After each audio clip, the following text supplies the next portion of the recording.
Wah, kamu masih juga ngebayangin gambar panda imut saat lagi ujian ya? Pasti karena kebanyakan begadang nontonin video YouTube tuh. Kamu mulai menyusun kata-kata untuk mengerjakan soal ujianmu. Tapi saat melirik arloji, kamu baru nyadar kalau waktumu cuma tinggal 10 menit. Panik nggak? Panik nggak? Panik lah. Masa enggak? Tapi ternyata arlojimu punya kekuatan super. Setelah tombol stopnya kamu pencet, perasaanmu jadi lega. Santuy aja lah, skenarionya nggak akan bikin kita seketika punah dan semesta ini menghilang tanpa bekas. Tapi, kamu akan bisa membuat semua aktivitas di sekitarmu langsung berhenti. Dengan begini, kamu akan bisa menghentikan waktu selama semenit dalam sehari. Sesaat kemudian, kamu menghampiri temanmu untuk mengintip jawabannya, memotretnya, lalu menyalinnya ke lembar jawabanmu. Nah, setelah mengaktifkan waktu lagi, kamu sudah menuliskan jawaban benarmu. Nggak apa-apa lah. Yang penting nggak remedi. Halo, saya Bambang dari Lembaga Hukum. Cuma mau bilang, Sisi Terang nggak pernah membenarkan contek-menyontek saat ujian. Oke, bisa dilanjutkan videonya? Wajahmu diliputi senyum puas saat kamu keluar kelas. Angka di arloji menunjukkan kalau kamu telah memakai waktu hentimu selama 10 detik. Maka, sisanya tinggal 50 detik. Nggak terlalu mepet lah kalau kamu mau beli makan siang.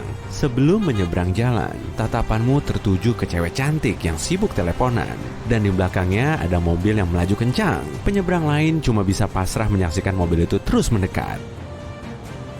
Saat kamu memencet tombol stop, semuanya langsung berhenti dan kamu segera mendorong cewek itu agar bisa menjauh. Setelah kembali ke tempat semula, kamu pencet lagi tombol itu untuk mengaktifkan waktu. Mereka semua terlihat kebingungan, tapi nggak apa-apalah. Yang penting cewek itu bisa selamat. Kamu telah menghabiskan 10 detikmu untuk menyelesaikan misi tadi. Berarti sisanya tinggal 40 detik. Oke, langsung ke kafe aja kalau gitu. Waduh, kakimu tersandung saat kamu mengambil kopi pesananmu. Minumanmu mulai tumpah tuh. Kamu langsung menekan tombol stop dan kopimu tertahan di udara. Tanpa buang-buang waktu, kamu segera mengumpulkan semua tetesannya ke dalam cangkir. Nah, setelah semuanya beres, kamu pencet lagi tombol itu. Lumayan juga ya, bisa hemat uang ratusan ribu untuk bayar jasa tukang bersih-bersih. Untuk membereskan kopimu ini, kamu telah menghabiskan 15 detikmu dalam sehari. Tinggal 25 detik ya. Cepet banget. Saat kamu mau buang sampah, tubuhmu tersenggol seseorang. Akibatnya, arlojimu lepas dan jatuh ke tanah. Yah, displaynya tergores tuh. Tanganmu mulai meraih elemen yang terserak, lalu mencoba mengutak-atiknya. Tapi tiba-tiba ada lalat yang terbang di dekatmu. Saking bandelnya, ia nggak mau pergi saat kamu menghalaunya. Orang-orang di sekelilingmu terlihat mematung. Penyenggolmu juga menampilkan pose nanggung di tengah gerakan. Merpati yang asik menikmati reman roti juga diam membatu. Begitupun dengan mobil dan pejalan kaki. Karena arlojimu rusak, kamu nggak bisa menggunakan kekuatanmu. Semuanya terhenti. Padahal waktumu tinggal 25 detik. Jangan cuma dianggurin dong. Nanti bisa-bisa waktumu akan terus berhenti. Arlojimu masih saja rusak, padahal kamu nggak tahu cara memperbaikinya. Mungkin ada tutorial yang bisa kamu browsing lewat HP? Payah. Yang ada cuma loading terus nih. Ya iyalah, internet kan cuma bisa dipakai di waktu normal. Lagian mana cukup waktu 25 detik untuk membetulkan arloji? Oh iya, dalam kondisi seperti ini, kamu akan dapat solusinya di perpustakaan. Jadi, kamu harus baca bukunya dan belajar dari nol. Wah, kebetulan ada perpus terdekat yang ada di sekitar kampus. Kamu pun langsung menuju lokasi. Tapi rupanya, buku-buku di situ nggak banyak membahas soal reparasi jam. Dan informasi yang kamu perlukan juga nggak ada. Setelah nemu sepeda, kamu langsung goes menuju perpus kota selama 4 jam. Setelah sampai, kamu langsung disambut oleh kumpulan buku yang menggunung. Kalau di dunia nyata sih, kamu bisa tinggal nanya buku yang kamu cari ke petugas perpus. Tapi kali ini, waktumu sangat mepet. Buku yang terpajang juga sangat banyak. Kamu cuma bisa pulang dengan tangan kosong. Di tengah jalan, kamu menyempatkan diri untuk beli makan malam. Harimu pasti melelahkan ya. Setelah balik ke perpus lagi, kamu mengambil sejumlah buku tebal yang bisa membantu mengatasi persoalanmu. Ada untungnya juga ya kalau internetnya mati. Kamu nggak perlu khawatir akan terdistraksi oleh sosmed. Tahu-tahu kamu sudah menyelesaikan 2 volume tebal soal mekanika. Mantap, tapi kok volume ketiganya belum ketemu juga?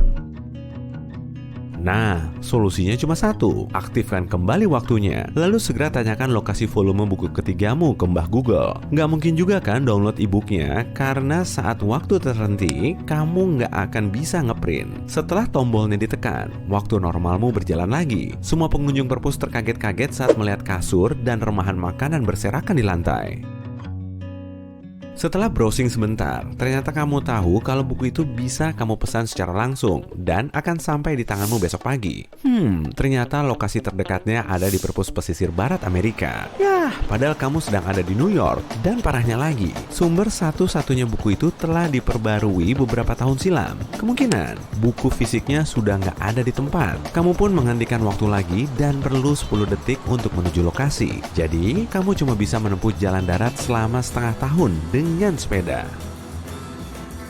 Setelah menyiapkan bekal, sepeda, dan perlengkapannya, kamu langsung goes, melintasi gunung, rawa, dan dataran tandus. Sepedamu terus melaju melewati air terjun deras dan badai dahsyat yang menerjang. Akhirnya kamu mendapat tempat bermalam setelah siang harimu lama terhenti. Tapi sebetulnya, kamu nggak merasa diburu-buru waktu untuk sampai di tempat tujuan. Makanya, kamu malah mengulur waktu dan lebih salfok menikmati pemandangan di seluruh penjuru Amerika. 1 minggumu dihabiskan di Grand Canyon, lalu sebulannya lagi di Yellowstone. Kamu juga menjelajahi alam liar untuk melihat beruang dan serigala dari dekat. Nggak sampai di situ aja, kamu mulai goes ke Meksiko untuk menikmati pemandangan indahnya, melintasi tiap sudut kotanya, tanpa perlu pusing-pusing memikirkan soal uang dan tempat singgah. Ketemu lagi dengan Bambang dari Lembaga Hukum. Sisi terang nggak membenarkan pemakaian barang tanpa izin. Perlu diingat, perjalanan ini memang dibuat super halu. Oke, bisa dilanjutkan. Setelah menjelajahi seluruh Meksiko, kamu melanjutkan perjalanan ke Amerika Tengah. Di sana, kamu bisa menyaksikan pemandangan dan tempat khas yang lebih menakjubkan.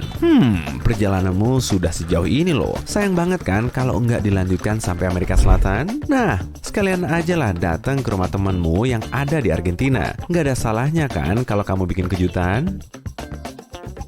Setelah berjemur di Brazil dan mendaki gunung di Bolivia, akhirnya kamu sampai di ujung selatan Amerika Selatan. Wah, kamu hebat deh. Goesmu jauh banget. Di seberang laut sana cuma ada Antartika yang nggak bisa kamu seberangi dengan perahu. Perjalananmu pun terhenti di sini.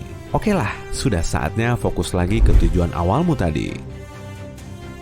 Menurut kalkulasimu, kamu akan menempuh perjalanan berikutnya selama 4 tahun dan akhirnya kamu sampai di perpus tujuan awalmu. Saat kamu mau minum, arlojimu tiba-tiba jatuh dan sesaat kemudian, orang-orang di sekitarmu kembali bergerak. Pengemudi mobil membunyikan klaksonnya, anjing mulai berlarian sambil menggonggong, dan pejalan kaki saling berteriak. Kapan terakhir kali kamu mendengar suara manusia seperti ini? Rasanya sudah lama sekali ya. Sejumlah orang mulai memandangimu. Setelah beberapa saat kebingungan, akhirnya kamu tersadar. Kemudian, kamu mencari-cari arlojimu. Ketemu! Saat tombol stopnya kamu pencet, waktunya tinggal 3 detik. Kamu menghabiskan waktu yang serasa sebulan ini untuk mencari volume ketiga di perpus besar tersebut. Sisa waktu 3 detikmu nggak akan cukup kan untuk meminta bantuan internet? Setelah mendapat buku itu, kamu mencoba mempelajarinya selama 2 bulan. Akhirnya selesai juga. Tinggal pencet tombolnya, biar kondisinya kembali normal. Tapi, kamu malah memilih goes untuk kembali pulang. Terlebih dulu, kamu membersihkan semua sampah yang berserakan di perpus. Lalu datang ke kafe untuk mengembalikan keadaannya seperti sedia kala. Kamu juga mengembalikan sepeda yang sudah kamu pakai. Sip, 3 detikmu sudah habis. Saatnya menekan tombol mulai. Jarum di arlojimu mulai bergerak. 3, 2, 1. Dan semuanya kembali normal. Sesampainya di rumah, kamu menyimpan jauh-jauh arlojimu itu dan gak akan memakainya lagi. Oke, sampai jumpa. 15.000 tahun setelah pembangunan koloni luar angkasa pertama, planet Kepler 452b, 1400 tahun cahaya dari bumi lama. Halo para mahasiswa tahun pertama, kami senang menyambut kalian di Universitas Intergalaksi. Luar angkasa tak berujung kini menjadi rumah bagi kita, manusia. Tapi ribuan tahun lalu, manusia hanya hidup di satu planet yang kini kita sebut Bumi Lama. Yap, kenyataan ini memang sulit dimengerti sekarang. Saat ini, Bumi Lama menjadi cagar alam raksasa. Mammoth dan Stegosaurus berjalan di permukaannya, sementara Pterodactyl terbang di langit.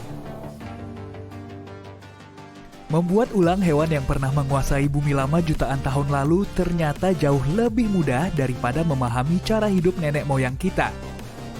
Bencana besar membuat mereka meninggalkan planet ini dengan tergesa-gesa serta meninggalkan banyak warisannya, dan sekarang kita sedang mempelajarinya. Tapi pencarian kita meninggalkan lebih banyak pertanyaan daripada jawaban. Pencakar langit, jalan raya, pusat perbelanjaan, kedai kopi, semuanya terkubur di bawah pasir dan tanah. Karat memakan logam dan waktu mengubah beton menjadi debu. Bendungan Hoover dan bendungan Tiga Ngarai di Tiongkok bahkan telah hancur. Struktur kolosal ini berubah menjadi tumpukan batu. Bangunan yang tersisa telah ditumbuhi tanaman dan berubah menjadi rumah bagi jutaan makhluk hidup. Tapi ada kabar baik, wajah yang diukir ke Gunung Rushmore masih terlihat. Ini adalah gunung granit jenis bebatuan yang paling keras di bumi lama. Selama lebih dari 15.000 tahun, wajah-wajah Presiden Amerika Serikat hanya terkikis 5 cm. Monumen ini masih akan berdiri selama jutaan tahun. Sementara itu, ekspedisi terkini ke Gurun Sahara berhasil menggali piramida agung dari pasir. Sekarang, setiap turis dapat membeli tiket dan melihat keajaiban dunia yang bahkan dianggap sangat tua oleh para penduduk bumi lama dulu. Anehnya, reruntuhan dan dinding-dinding istana abad pertengahan yang runtuh di Eropa masih bertahan.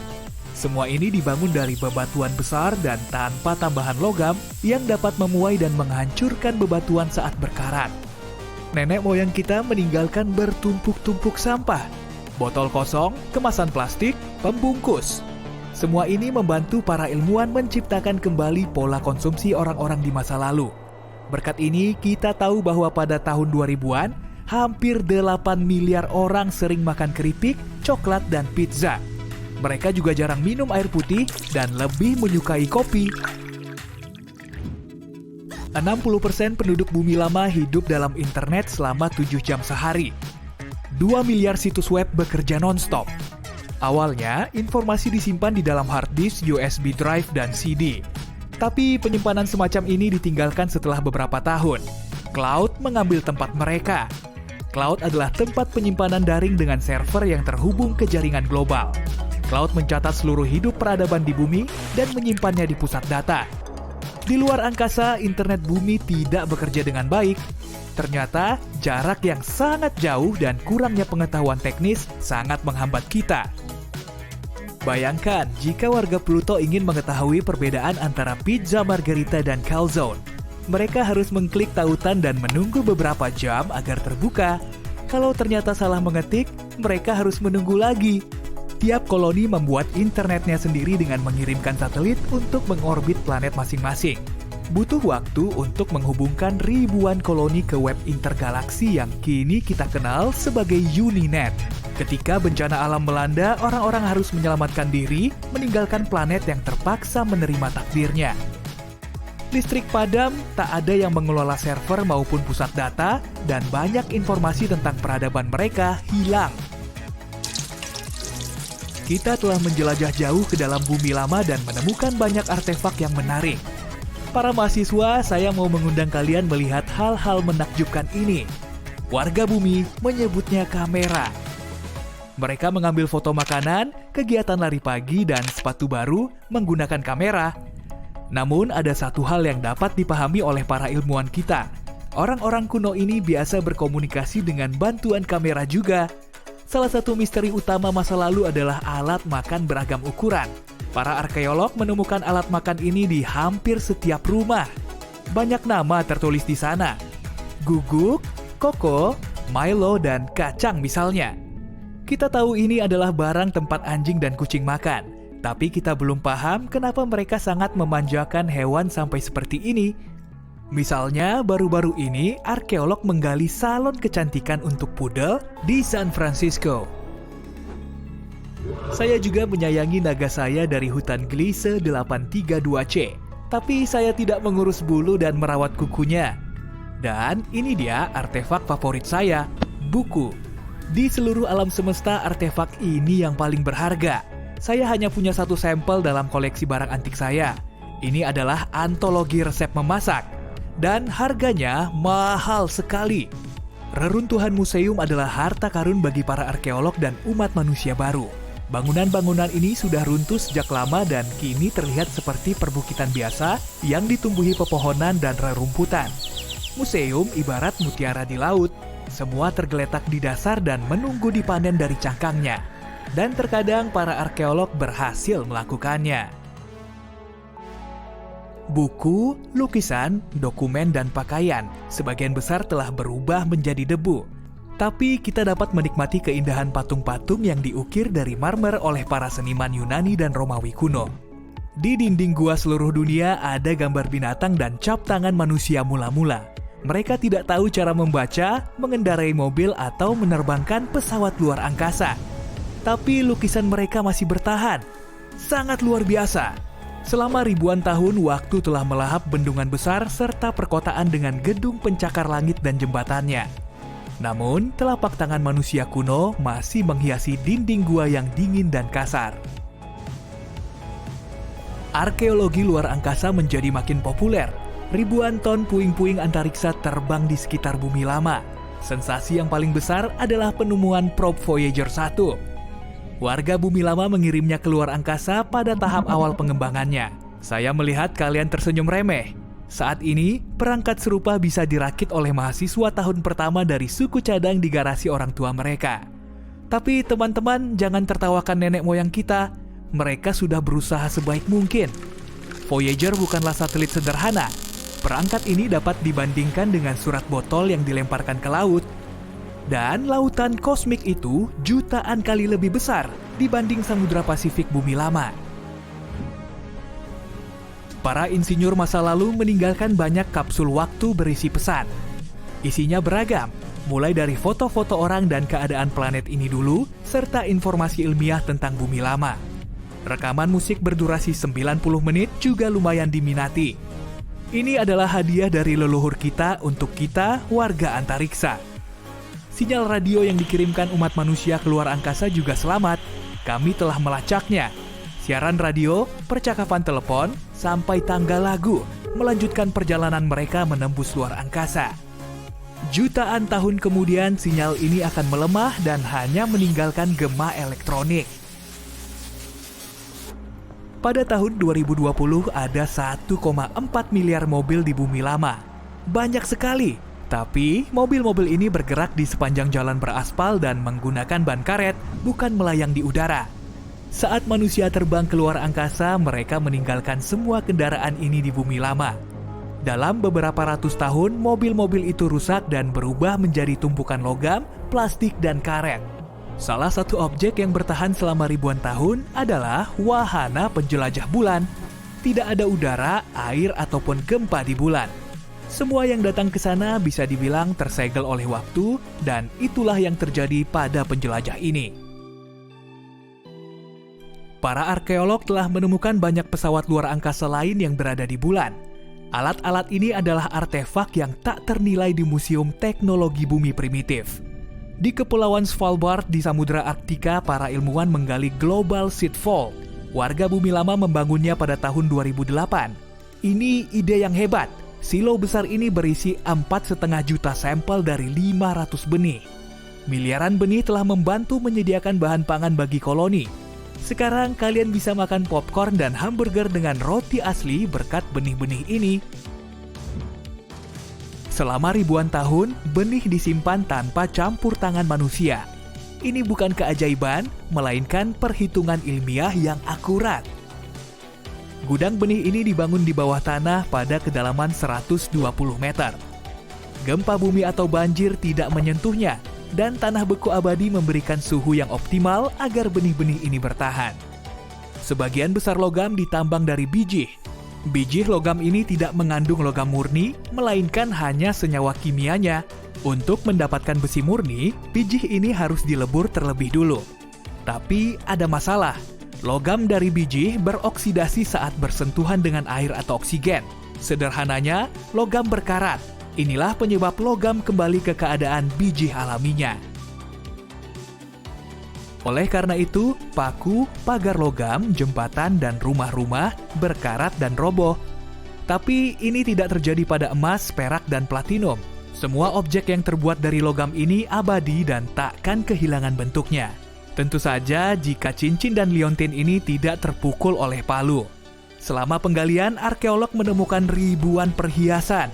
Warga bumi senang memakainya di tubuh mereka. Mahkota, kalung mewah, cincin kawin, semua perhiasan ini kini menjadi sejarah yang disimpan di Museum Galaksi. Setelah meledak, umumnya bintang gak akan hidup lagi. Tapi sebagian di antaranya bisa bertahan dalam ledakan supernova besar. Bintang zombie ini terbilang sangat langka, tapi para ilmuwan telah menemukan LP4365 yang berukuran sangat besar. Sebagian katai putih ini bahkan telah terbakar. Jadi, katai putih adalah bintang yang hidrogennya telah habis terbakar dan sebelumnya hidrogen ini berperan sebagai bahan bakar nuklir bintang. Ledakan terakhirnya mungkin lebih lemah daripada biasanya, sehingga nggak cukup kuat untuk menghancurkan semua bintang. Proses ini mengakibatkan bintang yang mau meledak gagal menyelesaikan ledakannya, makanya sebagian materinya masih ada. Salah satu bintang zombie ini dulunya berupa katai putih atau mungkin cuma sisa dari suatu ledakan. Lalu, kebanyakan dari bintang ini menelan bintang pasangannya dan ternyata bisa meledak lagi. Kalau suatu hari nanti kamu bisa terbang ke bulan dan ngeliat jejak kaki baru, belum tentu orang lain ikut terbang bersamamu. Jejak kaki atau tanda-tanda serupa bisa menetap di situ selama 1 juta tahun karena bulan nggak punya atmosfer. Di situ juga nggak ada angin, meskipun cuma sepoi-sepoi yang bisa menghapus jejak kaki itu.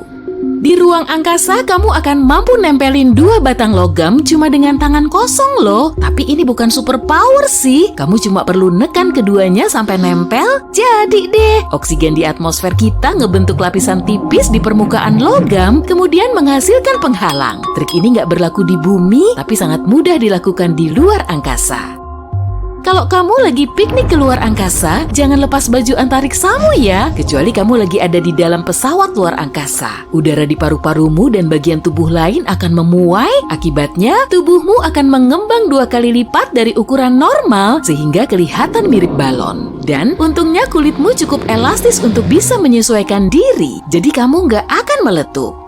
Gimana? Kamu lega kan setelah tahu info ini? Saat kamu nonton film dramatis di luar angkasa sampai kamu kebawa suasana dan mulai mewek, air matamu nggak akan netes tapi terakumulasi di sekitar bola mata. Lalu matamu akan sangat kering dan mulai terasa pedih. Kandungan air di bagian tubuhmu yang terbuka akan langsung menguap, termasuk permukaan lidah. Di luar angkasa, api nggak akan bisa menyala karena di situ nggak ada oksigen. Kalau di dalam roket terjadi kebakaran, matiin aja apinya dengan menonaktifkan sistem ventilasi. Tada! Langsung mati tuh. Tapi kondisinya akan semakin rumit kalau asap tebal mulai muncul dan materi di situ meleleh akibat minimnya gravitasi. Pemadam api dari foam yang biasa dipakai di bumi nggak akan ngefek karena alat ini melepas foam ke sembarang segala arah. Jadi peneliti bikin pemadam api dengan gelombang bunyi. Makin tinggi intensitas suaranya, makin besar juga api yang bisa dipadamkan, tapi astronot bisa-bisa malah akan mengalami gangguan pendengaran kalau frekuensinya terlalu tinggi. Lubang hitam nggak seperti monster rakus yang berkeliaran di luar angkasa dengan gravitasi super kuat. Sampai-sampai semua objek nggak bisa lolos dari jeratnya. Saat jaraknya terlalu mepet dengan horizon peristiwa, tentu objek tersebut akan lenyap karena nggak bisa kembali lagi. Tapi menurut fisika kuantum, suatu kondisi nggak akan bisa benar-benar menghancurkan data, jadi fenomena ini bersifat paradoks. Stephen Hawking lah yang pertama kali mencetuskan gagasan kalau lubang hitam nggak benar-benar punya horizon peristiwa. Mungkin nggak ya kalau horizon ini sebenarnya kelihatan, jeratnya ini cuma berlaku sementara, kemudian energi yang terperangkap akan melepaskan diri tapi dalam bentuk lain. Saat memasuki lubang hitam, suatu materi akan berubah bentuk dan memanjang seperti spaghetti. Hal ini disebabkan oleh gaya gravitasi yang meregangkan objek ke satu arah, tapi juga menekannya ke arah lain. Jadi mirip kayak paradoks pasta. Nah, lubang hitam yang cuma sebesar 1 atom punya massa seberat gunung raksasa. Di pusat galaksi Bima Sakti, terdapat lubang hitam Sagittarius A. Massanya setara dengan 1 miliar matahari, dan untungnya jaraknya jauh dari bumi. Lebih dari 23.000 serpihan sampah antariksa yang ukurannya melebihi bola softball melayang-layang di atas bumi. Dan kecepatannya mencapai 28.000 km per jam. Tapi jumlahnya secara umum ada sekitar 500.000 serpihan yang sebagiannya seukuran kelereng. Sampah antariksa biasanya berupa puing-puing partikel alami berupa meteoroid dan partikel buatan seperti objek buatan manusia di bumi. Meteoroid mengorbit matahari, sedangkan puing-puing buatan manusia mengorbit bumi. Dan kita telah meluncurkan hampir 9.000 pesawat luar angkasa di seluruh dunia, dari satelit sampai pesawat roket. Serpihan terkecilnya tetap bisa ngerusak pesawat kalau kecepatannya sengebut itu. Galaksi, planet, komet, asteroid, bintang, dan objek luar angkasa lain bisa kita amati di ruang angkasa. Tapi semua objek ini baru 5%-nya alam semesta. Materi gelap alias salah satu misteri terbesar di ruang angkasa adalah istilah yang kita pakai untuk nyebutin semua materi di alam semesta yang tak kasat mata. Jumlahnya juga ada banyak, yaitu sekitar 25% dari alam semesta. Sedangkan energi gelap ada sekitar 70%-nya. Para saintis belum tahu banyak soal objek ini, tapi mereka memperkirakan energi gelap bisa menjadi pemicu alam semesta ini terus mengembang. Sedangkan materi gelap yang memperlambat prosesnya. Materi gelap nggak berinteraksi dengan kita melalui mekanisme yang diketahui, serta nggak berinteraksi sendiri. Kalaupun ada interaksi, kemungkinan kita akan bisa nemu galaksi materi gelap, planet gelap, dan objek lain yang serupa.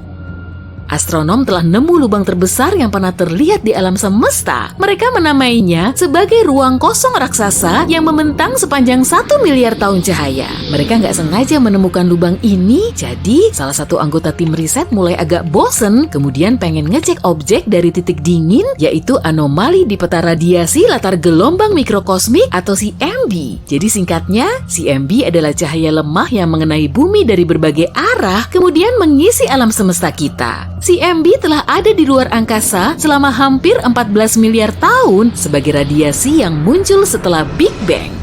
Tapi ternyata bukan CMB, rupanya mereka mengamati area raksasa yang jauh lebih dingin dari perkiraan awal. Tim tersebut mulai melacak sinyal radio, tapi nggak ada sumber radionya. Artinya, di situ nggak ada galaksi atau rasi bintang. Dan karena suhunya sangat dingin, di situ juga nggak ada materi gelap maupun materi biasa, jadi memang nggak ada materi sama sekali. Ruang kosong raksasa ini beneran kosong, dan para peneliti memperkirakan ruang ini mungkin tersusun atas energi gelap. Cahaya masih bisa menembusnya, dan objek ini nggak cuma satu di luar angkasa sana. Meski begitu, ukurannya paling besar sampai saat ini. Area di sekitar bintang bisa ditempati kalau suhunya nggak terlalu dingin atau panas, sehingga air di dekatnya tetap berwujud cair. Kalau saja lokasi bumi menggantikan Pluto, jaraknya akan terlalu jauh dari matahari. Maka, lautan dan sebagian besar atmosfer kita akan membeku. Tapi kalau bumi berada di Merkurius, kita akan terlalu mepet dengan matahari, sehingga airnya akan langsung menguap. Area yang pas untuk dihuni ini dinamakan sebagai zona laik huni. Dengan ngelihat lokasi suatu planet, kita bisa mengasumsikan kalau di situ kemungkinan ada kehidupan. Tapi kondisi Europa, salah satu satelit Jupiter justru sangat bertentangan. Satelit ini berada di luar zona laik huni, tapi tetap hangat. Panasnya nggak didapat langsung dari matahari, tapi Jupiter dan satelit lain yang telah memanaskannya. Europa berubah bentuk saat mengelilingi Jupiter. Fenomena ini sangat mirip dengan gelombang pasang surut di planet kita.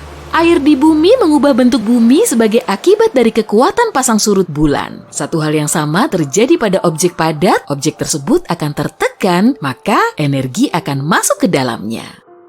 Sama seperti permainan racquetball, kamu akan memukul-mukul bola beberapa kali sebelum bermain. Seakan-akan sedang memanaskannya, kemudian bolanya semakin berubah bentuk. Nah, permukaan Europa sangat beku, tapi lapisan esnya punya retakan. Bongkahan esnya bisa bergeser dan membeku lagi. Hal serupa juga terjadi di Samudra Arktik saat musim dingin. Ada lapisan es yang selalu pecah dan membeku lagi, jadi Europa nggak bisa benar-benar membeku. Ilmuwan memperkirakan di bawah permukaan esnya terdapat lautan. Selain di Europa, hal serupa juga terjadi di Io, satelit Jupiter lain. Io juga memiliki gunung berapi yang selalu meletus, jadi panasnya nggak cuma didapat dari matahari dan pembentukan energi.